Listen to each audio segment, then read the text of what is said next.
Друзья, привет! С вами снова я, Алексей. Сегодня хочу поделиться такой интересной темой. Несколько комментариев было под видео про майнинг, что мы в Испании не используем адиабатические панели, то есть не увлажняем воздух, таким образом не снижаем температуру с помощью такого доступного средства, которое есть у нас. Сейчас я на нашей солнечной станции проверяю, здесь все заросло. Вызвали трактор, попросили немножко подрезать, но все равно зелени, конечно, в этом году очень много. Были дожди, сейчас погода достаточно жаркая и трава очень быстро выросла.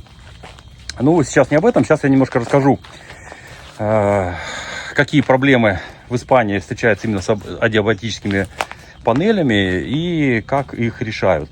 Ну и самое основное, что хочу до вас донести, что это не новое. Вообще адиабатическая панель появилась именно в тех регионах, где очень жаркий климат. Я знаю, что прекрасно используется в Арабских Эмиратах.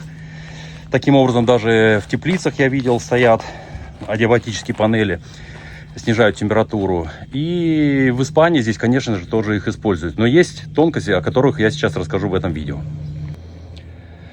В Испании очень строгие законы, потому что присутствует такая бактерия, называется легионелла, и она развивается, именно живет в теплой воде от, по-моему, 25 градусов до 45. В старых трубах, вот, допустим, в оборудовании, которое охлаждает майнинговое, градирни и так далее.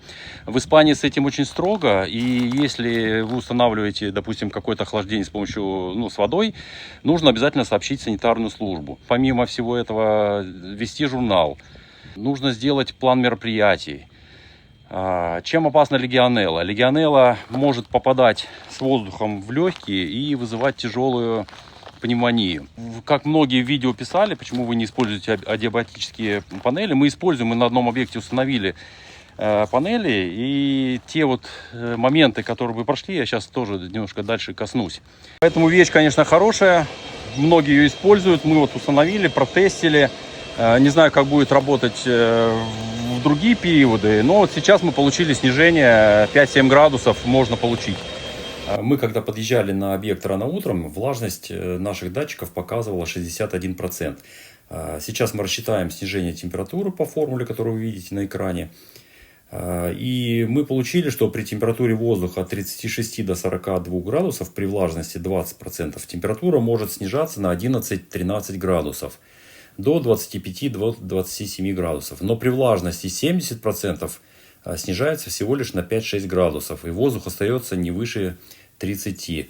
Поэтому данная именно адиабатическая панель не очень эффективна для нашего климата. Если объект находится где-то в горах, в сухом месте, конечно, может быть, да, будет работать. Здесь у моря, близость моря не дает нам использовать нормально адиабатическую панель. Ну и плюс та проблема, которую я вам уже озвучил.